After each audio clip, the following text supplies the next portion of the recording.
Ooh. All right. How's it going? Good. How are you doing? Doing good. Doing good. All right. So Alex had his response video to his announcement. What are your thoughts? Yeah. Well, it's interesting because he mentioned that his big health issue was IBS, Mm, uh, and I've heard other people say that, and I just thought it was interesting and worth commenting on because that's a problem I used to have, but going vegan actually solved it for me because I think I had a lactose intolerance that I wasn't dealing with for most of my life, as a non-vegan.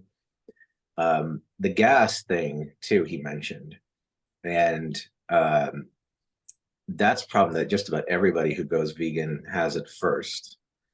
Now, it seemed like it was real exceptionally bad in his case, but it just kind of reminded me. His reasons seem to be very similar to. I don't know if you saw the article in the Guardian. This was making the rounds on vegan Twitter a while back. It's by Peter Godfrey Smith, and that was back on the 28th. And the title of that is "Veganism Didn't Agree with Me. What's the Most Ethical Alternative?"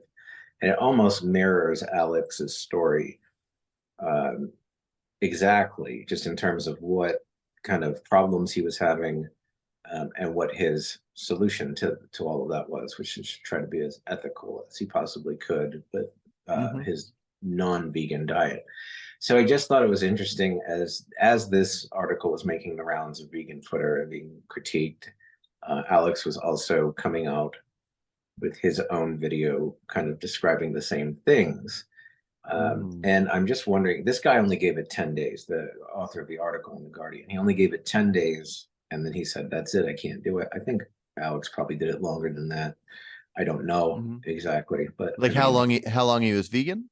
yeah, it had. Oh, I'm sure it was longer than 10 days. yeah. Before he gave up on it, because he was doing vegan advocacy stuff for a year or two at least. I don't know the exact timeline, so I'm sure he gave it a hmm better shot than this guy.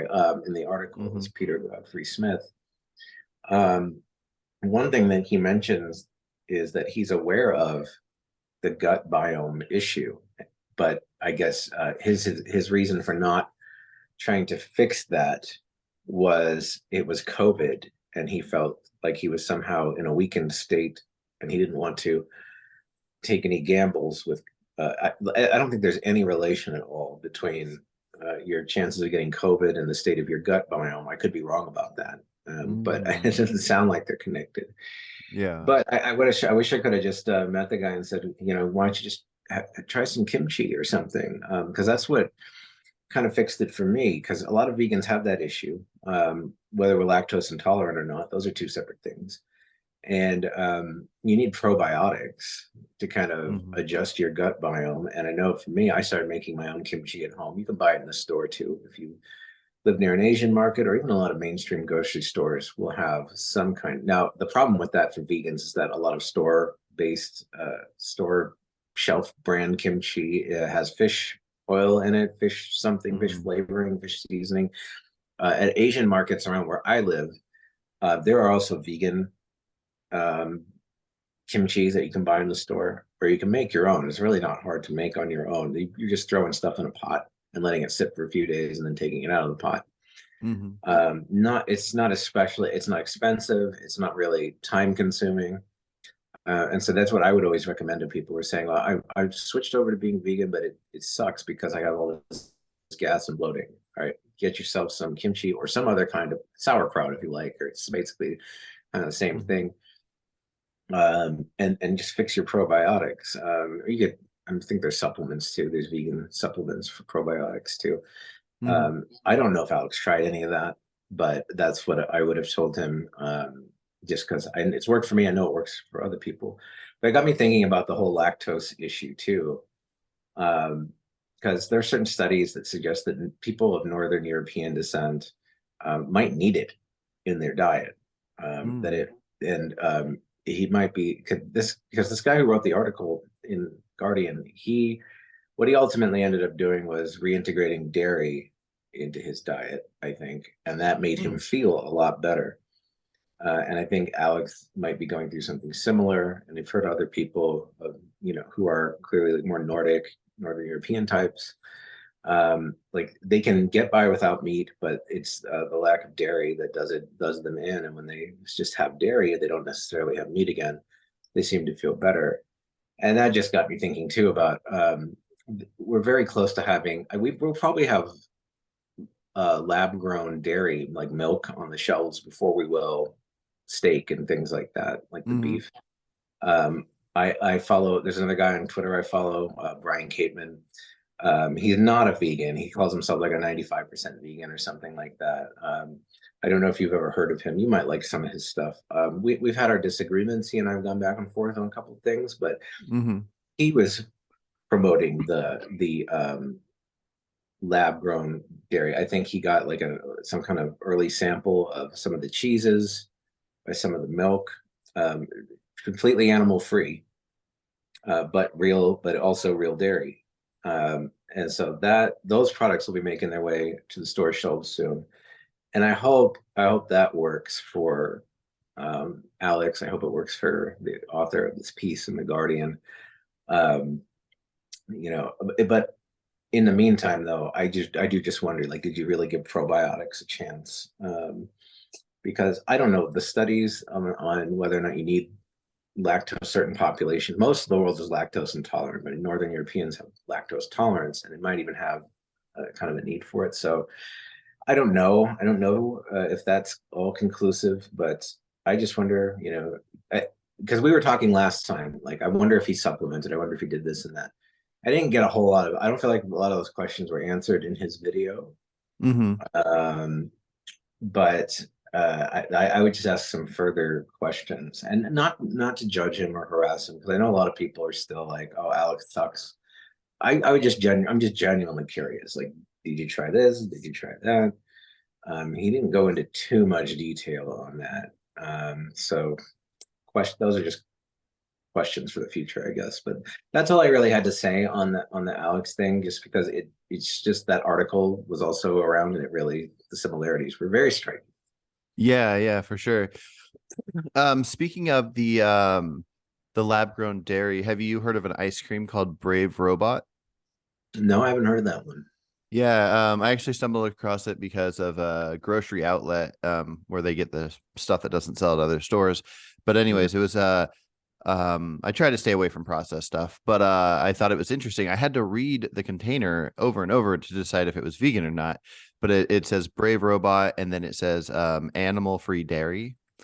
And so it has to be listed as dairy because if you're allergic to dairy, you could be Uh, affected by it. that But makes there's sense. but there's no animal to it, so it's done in the lab or whatever. Aside from that one ice cream, I didn't even know that was a thing anybody was thinking about working on. I also had never heard of the idea of somebody being sick from not getting dairy. I'm guessing that's an evolutionary thing from Mhm. whenever humans started having dairy, they made it become a necessity. 9,000 years ago, I think, is when Northern Europeans started integrating milk into their diets. And it's interesting because they weren't, no, none of us are lactose tolerant past like early childhood. Hmm. Um, and most of the world is still lactose intolerant. Like that lactose tolerance gets switched off at some point in your development, and then you become lactose intolerant. Northern Hmm. Europeans developed an adaptation, and it's just because of the circumstances they lived in. But there were plenty of die-offs. There were some people who adapted to it, but people who couldn't integrate the lactose, they just died off. Mm. So that's why, like, I don't want to sound too callous, but it's like if we need to shift our diets today, whether it's for ethical reasons or environmental reasons, and some people can't hack it, if I wanted to be a jerk, I could say, well, that's how we got into this mess in the first place. A bunch of people had to die off so that we could become tolerant to the levels of lactose and meat and stuff that we eat today. And maybe it has to go back. I don't want to say that because I think there's a way we can all work this stuff out. But I just find it so interesting that a lot of the carnivore types and carnist types on Twitter, they talk about ancestral diet, evolution diet, we evolved for this, and that's just the way it is. It's like, well, no, Well, we did, but a lot of people died, like humans died. Like I know you don't care about animals at all, but like human beings died off to for us to get to these levels of like lactose tolerance that some of these populations have today. So I don't know. I'm just bringing it up in the context of be careful about what you wish for because we may need to change our diets again. Um, just for environmental reasons, and then what? I don't want a bunch of people to die off. But by your logic, that should be just fine because evolution, that's what it takes to evolve. So I don't know. It's just a rhetorical thing, I think.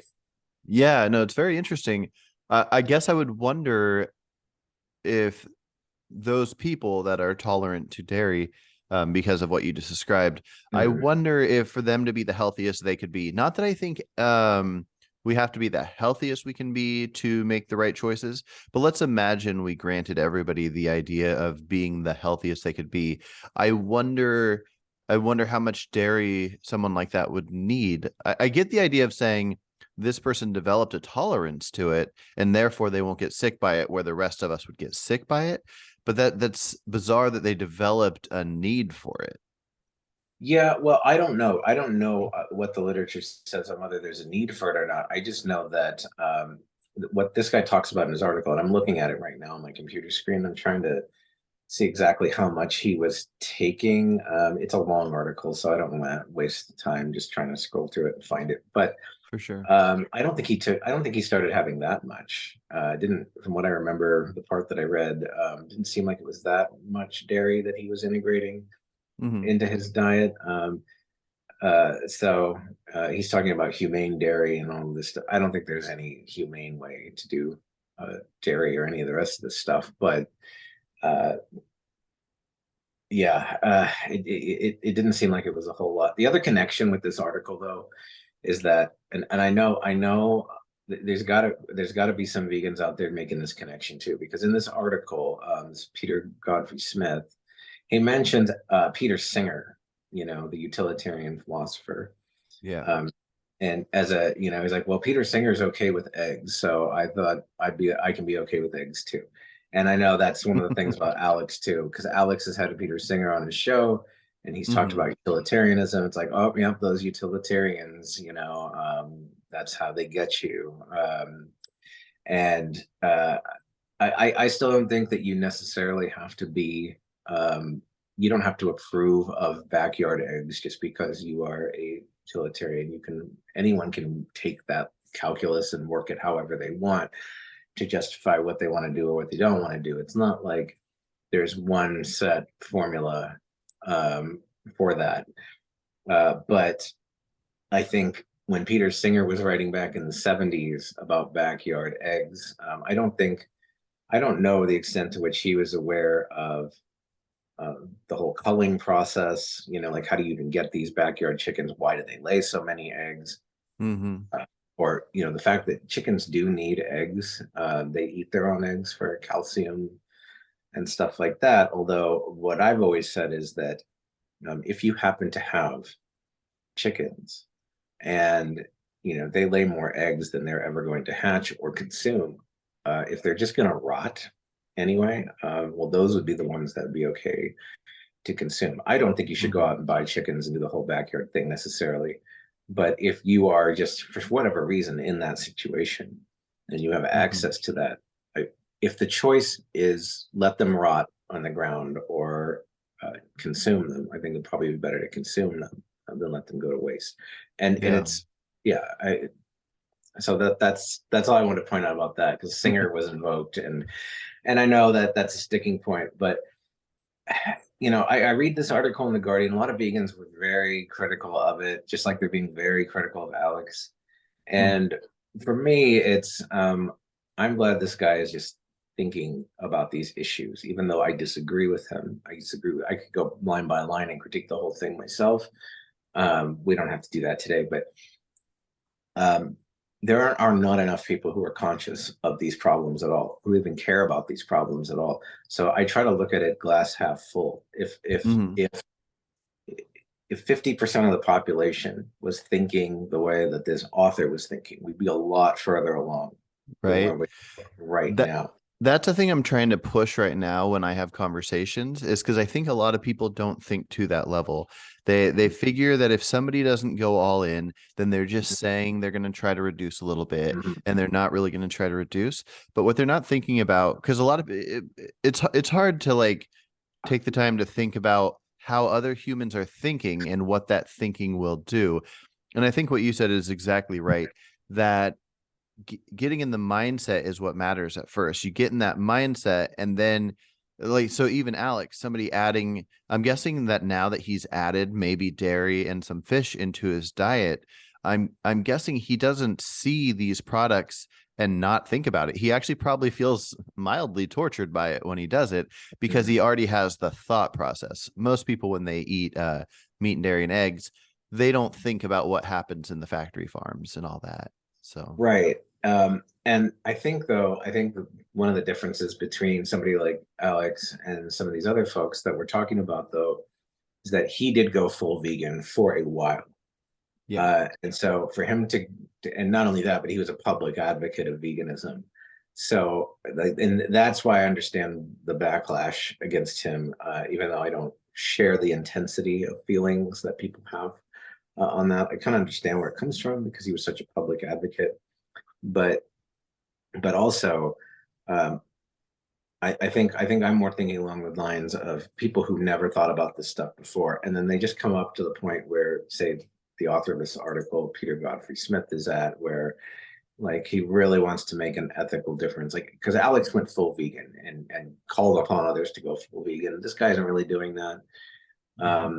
That guy I mentioned before, the he writes articles for like the Daily Beast and stuff. Brian Capeman, he's kind of on this wavelength where he's like almost vegan but not quite, Mhm. and he's never crossed over, become a vegan advocate, and then gone back. Mhm. So I think it'd actually be better, and maybe some I'm sure vegans will disagree with me, but I'd rather have somebody go as far as these guys than to go as far as Alex did and did fall They go back. back. That does more Yeah. damage in the long run. Like I'd rather you just walk up to that line and stay there for a while. I want them Mhm. to go full vegan. I hope they consult the nutritional literature. They try all the probiotics, the supplements. I hope Mhm. they do all of that. Um, but it'd be better to come up to that point that they're at right now, and stay there indefinitely than it would be to either going back to full carnism or going vegan and then having it fail and going back on Yeah, that. I'm sure there could be a negative effect of the going vegan and going back. It'll add Mhm. to at Yeah. least the people that want to just trash talk on veganism. They'll say, "Look, people keep falling off." So there is that issue. So I don't know how to compare the two, but I strongly agree with you that it's good to have people like this that wrote this article. Now, I might disagree with a handful of the things he said, but the idea that somebody's writing an article that other humans will read that says, what's the most ethical thing I can do at this point? If I need to consume this dairy, I think you said it was, what's the Mhm. most ethical thing I can do? And the idea of getting humans to think about this and changing laws, I think that's what's most important, because when I hear people talk about reduction not mattering, they basically point out that if you can that once somebody does this one little thing, they're not going to do anything further. And I think that's completely inaccurate. And I think one of the best things to look at would be something like slavery. And um, you know, the having 13 colonies, and then around the time of the Constitution being put together, 1789, nine of the 13 colonies had ended slavery, and the other ones hadn't. And then, a few years later, one more does.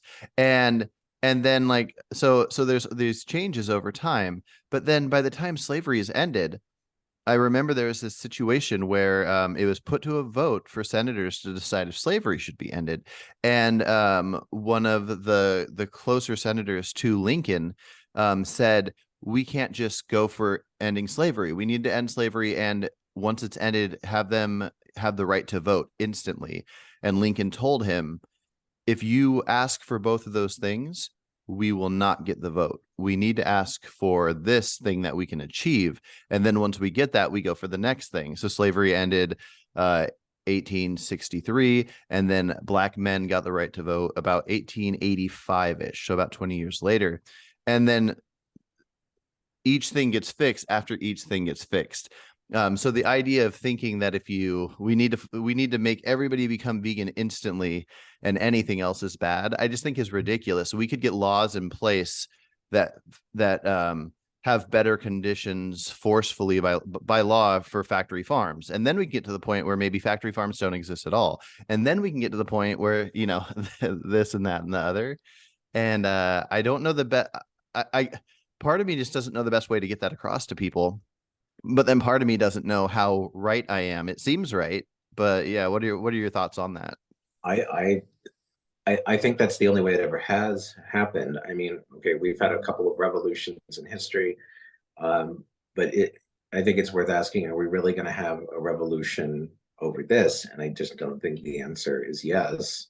So, Mm-hmm. barring the possibility of a total revolutionary takeover of everything, where we can impose whatever we want overnight, that's the only way it's going to happen. And I think it's unfortunate that I think most of the push is going to come from the environmental side. I don't think people care enough about animals.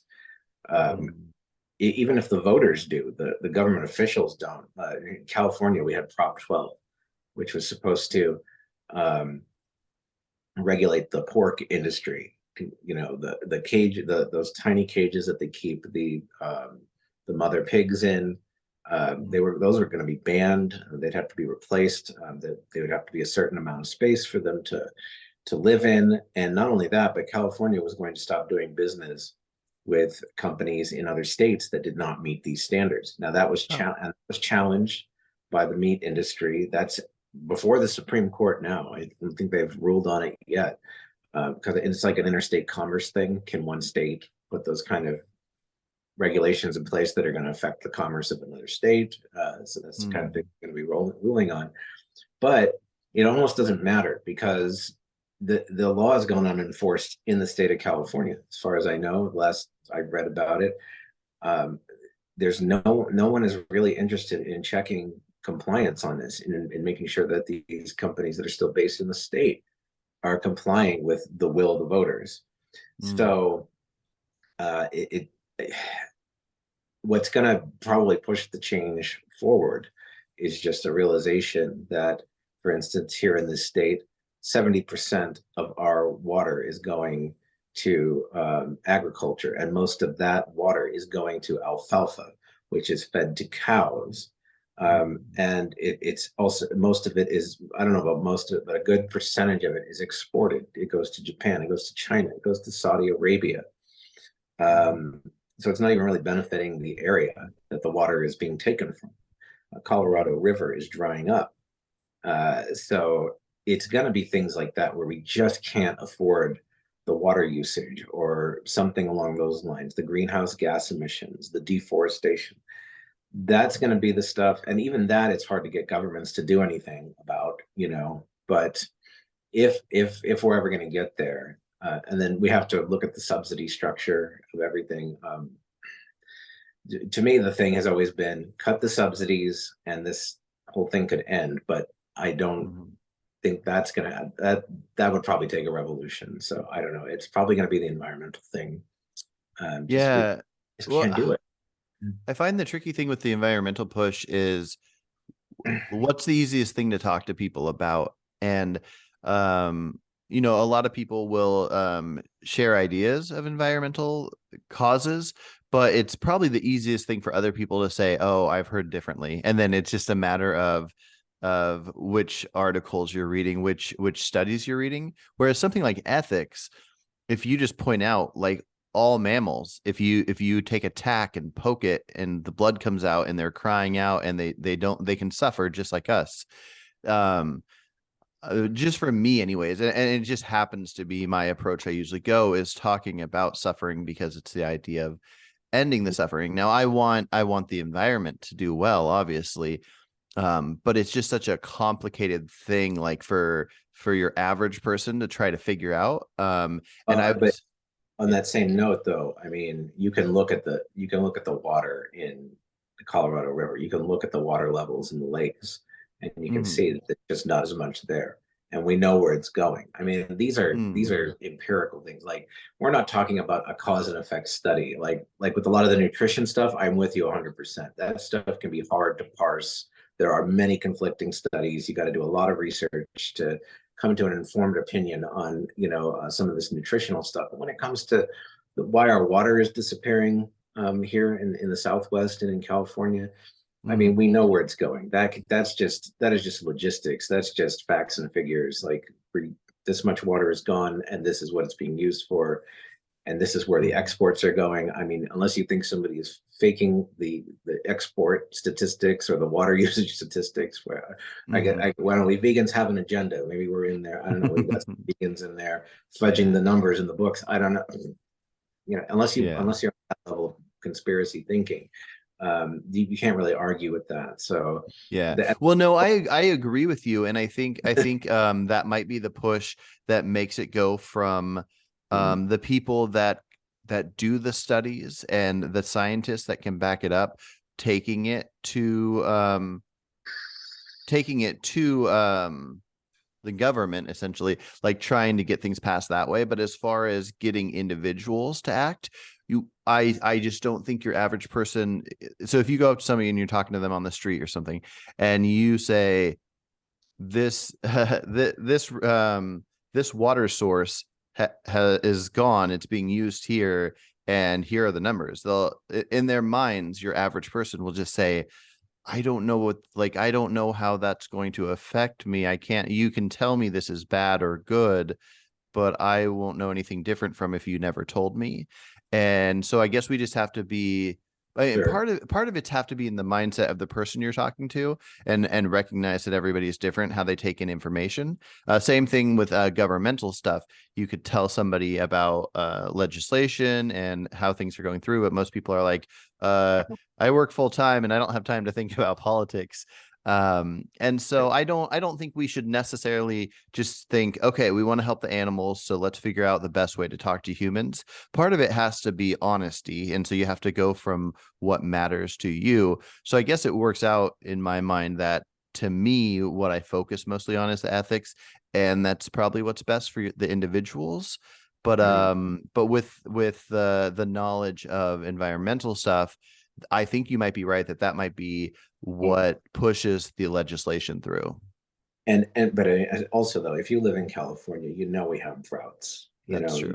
You live with the consequences of droughts. It affects many areas of people's lives. And one thing that I could say to people that I don't know if it gets through or not. I try this on my conservative family members and stuff. It's just like, the various water regulations that they try to put in certain parts of the state. Our personal consumption of water is just minuscule compared to what's used for agriculture. It's one of those things where it's just when you're trying to put limit like personal use of water, it almost does nothing to help the problem. And so I Mm. could even agree with like the conservatives who grumble about water regulations and stuff like, how long can I take a shower? How long can I water my lawn? Like, okay, I'm never in favor of wasting water, but if we were actually going to try to address the problem, then it's like, yeah, they shouldn't be regulating your personal water consumption, but you might have to pay more for your beef. I mean, you should stop eating it altogether. If you really cared about this, you wouldn't eat it, you wouldn't buy it, you wouldn't eat it, and you would support legislation that would definitely put hard caps on how much water could be used for animal agriculture. But at the very Mm. least, you could be okay with paying more for it. But I know they'd complain about that too. But it's just I do try to point out like the stuff that they're doing right now. Some of the personal limits they want to put on you right now don't address the problem at all. Now there might be some other limits that have to be put on you later in the future, but at least they would address the problem. Um, Mm. so they're always against big government, inefficient government. And I was like, well, I do kind of agree to a certain extent. They are focusing sometimes on the wrong things but I don't know if they'd necessarily be open to focusing on the right thing either. But Mm. I don't know. I try to find some common point of agreement. Hmm. Well, I try to point out too the subject. Like I tell my conservative family members, like enjoy your welfare burgers because you wouldn't be able to have that without massive government subsidies. Your socialism burgers, your socialism steak. You know, it's like, Yeah, no, and that's I'm interesting. so I mean I'm not like saying that as that's like I think that socialism is bad. I think socialism is good, but they don't like it. So Yeah. enjoy the socialism steak because you wouldn't be able to have that without those massive subsidies and the lobbying, all the stuff you claim to hate, big government, being influenced by corporations and all this stuff. But I guess because the beef industry isn't woke, um, Hmm. I guess it's okay if they get massive subsidies to do whatever they want to do, but whatever. Yeah, it'd be interesting to see how removing the subsidies would affect it. It would definitely make the costs go up, and then it would make consumption go down, and then Yeah. yeah. Blind demand, a lot of vegans are resistant to that kind of logic, but it's true. Hmm. Okay, so real quick, last thing on this topic of Alex, the thing that I thought was most important when he did his original announcement, and then what he seemed to be maybe the focus, at least on the beginning of his response, was Mhm. the reaction to it and how people will view vegans when they see how vegans reacted to him. Um, Right. I think that's such a good point. But what's your take on that? I had a problem with a lot of the vitriol. I knew it was coming. I knew as soon as I saw that post, I was like, oh, he is in for a shitstorm. I knew it was going to be as so the comments that he was showing on screen in his video that he put out. Like I knew it was going to be that bad, if not worse. And it's because of the stakes involved, especially because he was such a high profile advocate. I knew there were going to be people who just lost their shit. Hmm. Oh, I'm sorry, you shouldn't swear on YouTube, right? Oh, it's fine. Lost their stuff over Alex and his announcement. I knew there were people who were going to be that way. I would have if I was ever going to make an announcement like that. Well, I never will, but if I was, I would go into it fully knowing that that's what I would be in for. Now that doesn't justify it. I don't think it's right. That the you can disagree with them, you can criticize them. I criticize them. I have a Substack. I wrote in a Substack. I criticized some of the points that he made, um, and we should. Um, but I think he's got a point. I think that nobody when I think when non-vegans see that sort of thing, they don't understand. They don't understand. I might understand it. I understand where that anger comes from, but I don't think non-vegans understand where that anger Mhm. comes from until you've kind of really invested in the movement and tried to really understand things from an animal rights or animal welfare, animal ethics point of view. Until you kind of put on that mindset, you're not going to understand why people get so worked up, and it's just going to look like a big ugly mess. And it's going to make you think, yeah, people, those crazy vegans, like the people who criticize them are right. I don't. This is a cult. This is a cult movement, and I want to stay away from it. So Mhm. I don't know. I don't. I think it would be good if people could regulate their emotions a little bit, and Mhm. you know, not make a. There was a lot of attacks on character too, and a lot of assumptions about his character. Like for me, I've always said I want to hear more from him. I want to know. I have questions I like to ask. I'd like to get more facts before I make some kind of judgment or something like that. A lot of people were just seeing what they wanted to see and going right off with whatever their assumptions were. And that's not just veganism, though. That's the other thing I'll say about this. It's not just vegans. It's any movement. This is just a common thing that happens, whether it's politics, ideology, culture war stuff. Veganism is a part of that. So I don't know. I just don't think it's right to make assumptions about people when you don't have facts. Yeah. But in their view, this is like a war. This is a very clear cut issue of black and white, moral, right and wrong, and he has chosen bad, wrong. He's on the black side, the wrong side, and therefore there are no rules. We can say whatever we want about him, and we don't have to be fair or accurate. It doesn't Mhm. matter. That's what it looks like to Yeah. me. Yeah, definitely. And I think a big problem is the internet, because you're right. It's with everything. It doesn't matter if you're right leaning, left leaning, whether it's Right. about animals, about any topic. When somebody's behind a keyboard and they can just type whatever they type, like the internet's full of trolls, and then even separate from trolls, the internet's full of people being way more angry than they would be if they were in person with somebody. And so that is one thing I like to keep in mind. Like whenever people talk about, oh, these people this, I'd say, well, that's not real people, that's the internet. And then I think there would be a little bit of issue if there was no internet. Um but let's say that people could have seen his announcement, and then people just talked about it in real life with their fellow vegans. You would see a little bit of that, but you wouldn't see a lot, and it definitely wouldn't look anything like it does when it comes from online. Yeah, absolutely. And I know people were making a lot of. Uh, I don't know if you follow Vegan Gains. I saw his A little video bit.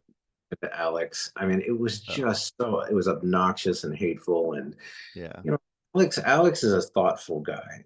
He's smart. He's a thoughtful guy. And I was willing to give him the benefit of the doubt. And I still am. I still don't know all the details. I have a suspicion that he probably could have done more than he did, but he pointed out like people were sending him like the American Dietary Association study about veganism being healthy or whatever, as if he didn't already know. Like, of course, Yeah. the guy's done his basic homework. Has he gone deeper? Does he understand all of the nutritional issues? Did he try everything he could have tried? I don't know. Hmm. Thinking maybe not, but it's possible. But I don't have that information, and he didn't offer up that information. So I'm not gonna like just go off on the guy. I'll critique when people say things that are factually wrong or logically fallacious, then sure, point that out, critique that. If they say things that are blatant falsehoods, like I'll go hard on like a carnist, like a carnivore Hmm. type who's just lying about basic facts. But when it comes to somebody like Alex, like kind of tone it down a little bit, because I don't see him as somebody who is acting out of malice, somebody who's acting out of Hmm. deceit. I think he's being honest, but I think that maybe he didn't do his due diligence. My opinion on that hasn't really changed because he didn't really. I, I I I accept that he had those struggles that he had. I don't think he's lying at all about feeling bad, the IBS. He said he brought up some mental health problems too that he did not go into detail about, nor would Hmm. I expect him to. Like that's the kind of thing where I don't really need to know the details. So maybe some of those issues were exacerbated too. Um, but yeah, I think he's going out of his way to say I'm still against factory farming. I'm still very much care about animal suffering. And again, like I think if he had never gone vegan and he had just come to that point that he's at now, if that the point that he's at now is a point that he slowly evolved to, I think people would be cheering him on and saying, yes, yes, that's great. Keep going, keep studying, keep researching. At least that's what I would be saying. And I know other vegans would be saying it. But Hmm. there would still be vegans criticizing him and saying, "Oh, you're not going all the way. What are you, a coward or something?" And they'd be, you know, critical of him in that way. But whatever he would face evolving to that point organically is nothing compared to what he's going to face having gone full vegan, Hmm. advocated for it publicly, and then pulling back. I think that again, I think the anger has mostly to do with that because it's embarrassing. We lose face when somebody that high profile, basically commits apostasy, I guess. Yeah, the adding to the numbers of ex-vegans. Yeah, Yeah. I think that's where the anger comes from. But well, that's always going to happen, though. He's not the first one to do that. And if we pin it all on these, I don't want to call him a celebrity, but he's like a minor YouTube celebrity. If we pin everything on minor YouTube celebrities, then yeah, we're never going to get anywhere. So I never, maybe that's why I don't have the harsh reaction to him either. I was never thinking that he was like some kind of vegan messiah who was going to lead us into the vegan future. Like if Earthling Ed came out tomorrow and said, "Sorry guys, I need steak and butter and cheese," I wouldn't really care that much. I don't stake it all on Earthling Ed being a popular vegan Hmm. content creator. It's nice that he's out there doing what he's doing. I like his stuff, but if he were to defect as well, it's like that doesn't really change anything about what we have to do. But I know people would lose their minds because it does, it is kind of a setback. I don't want to say it's not a setback. I don't want to say it doesn't do any damage, but Mhm. we can't take our eye off the goal. We have to keep going. We have to move on. And Yeah. that's why I don't have my personal hopes invested in any of these guys, like staying true to the cause or whatever. People are come Mhm. and go, but the movement stays. So Yeah. that's yeah. Well, I think the movement might even at some point the biggest benefit will be something like having a big name of someone. Let's just take some random person that's very famous, like Joe Rogan. But let's pretend Joe Rogan decided that he was pretty much vegan. He thought we need to stop hurting animals. We do not need it, so let's stop. And then makes announcements like that, tells the audience, tons of people listen to it and they hear it and they start thinking about it. And then one day he goes, I ate a burger this morning. Mhm. Um, I just couldn't help it. I missed it. I haven't had meat in a year, but I Mhm. ate it, and that's fine. But we need to stop harming the animals. I'm not. I hopefully I won't have to ever eat a burger again. And then maybe go 6 months, and then he's like, oh, you know what? I slipped up on this, but me slipping up doesn't mean that the cause doesn't matter. I think it's going to be a big figure doing something that isn't all in, but is consistently philosophically all in. Because I think that's the problem when people, most ex-vegans will say, I'm an ex-vegan now, and I discovered that veganism is bad for you. But I think it's going to take something like that. I don't know if it's just a random guess, but Yeah, I mean, somebody like Joe Rogan experimenting with plant-based diet would be a big deal, I guess. And I think a lot of the vegans who are trashing Alex right now, I think they're the same kind of people who, if Joe Rogan one day said, "Yeah, I might go plant-based," they'd start simping for him hard. mm, They'd start saying, "Oh yeah, Joe Rogan, he's going to be the guy. He's gonna lead the vegan revolution." Those same people who are just like full of outrage now, because it's just one emotional extreme to the next. mm, All rage and anger now, but then if somebody like Joe Rogan, somebody that high profile, or like Jordan Peterson, like what if he finally admitted that his carnivore diet sucks? I mean, look at the guy. He's clearly not well mentally or physically. And what if he finally made the connection that maybe eating 5 pounds of steak a day or whatever it is he does, maybe that's not the best thing to do, and he's going to try plant based. Some mm, of these people would start simping hard for Jordan Peterson, and whatever criticism they had of him before would go out the window, and it's like, oh, Jordan, you're so wise, tell us your wisdom, and then if he went back on it later, then they'd you know give him the same treatment that Alex is getting. So I don't mm, know. I caution against uh, putting your hopes in celebrities, in influencers, and things like yeah, that. And Alex tried to caution. Alex, well, okay. I guess he was kind of retroactively saying, you shouldn't not be vegan because I couldn't make it work for me. But what he didn't do was, he was very passionate in his convictions. He was very much like, I'm never going back. This is wrong. I'll never participate in it. Um, Now, a lot of people saw him starting to fade, I guess, over the last year or so.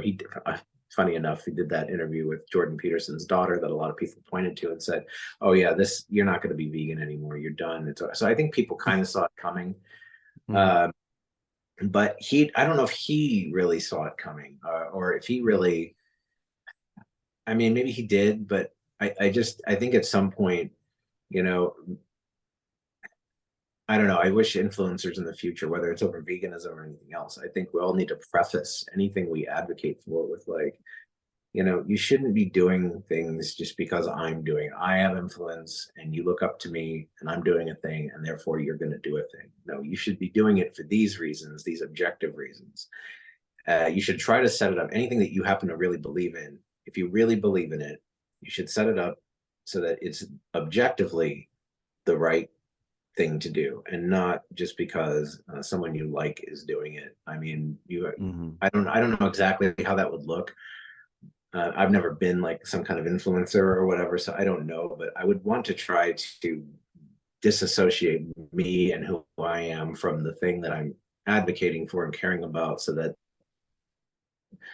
if life circumstances did change, people didn't necessarily, their world doesn't fall apart. Like, you need an independent foundation for the things that you do. It should not be based on what somebody else is doing. That's I don't Hmm. I think that's inherent in the concept of influencing. So that's why, I don't know, never myself tried to put any stock in that, and if never really sought to be an influencer myself, because Hmm. I don't want that kind of responsibility. I don't want to be the reason somebody falls apart, and has a meltdown online, because I Yeah. do something different one day. Yeah, definitely. It's a very strange world we live in now with the influencer thing. Right. Yeah, no, and it's a perfect example of, it's a reminder of how humans are, and most humans are followers of sorts. They wait till something becomes the norm, and then it's the norm for them. Um, Mm. I mean, just look at like before gay marriage was legalized, how many people were outspokenly anti-gay marriage, and then as soon as it's legalized and it becomes the norm, like now, I don't like I'd say 40% of the people I know that are family and friends that are close to me are religious people that at that time were like so hatefully outspoken against it, but now they treat it as if, oh no, this is fine, like the religion has adjusted to that they're not upset anymore, so everything's go with the flow, and it works out in that sense. It's good that that's a norm, but it is kind of a bummer that people just follow, and I think that's what it'll take a tipping point. It'll be, veganism will have to become to a certain level of popular, and then people will jump on the bandwagon.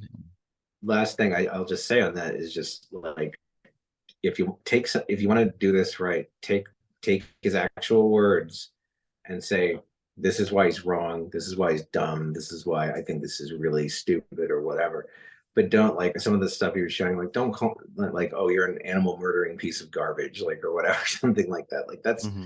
he didn't advocate for that. He didn't, he doesn't, he's still very much conscious of the animal ethics issues. So I don't know. You just don't need to throw in out random accusations and things that have nothing to do with what he said. Like, just critique what he said, and Hmm. leave the personal stuff, I guess, is what I would say. Yeah, definitely. All right, well, it seems like that's Mm. a good point to end it on this one. So yeah, I'll talk to you later. Take care. All right.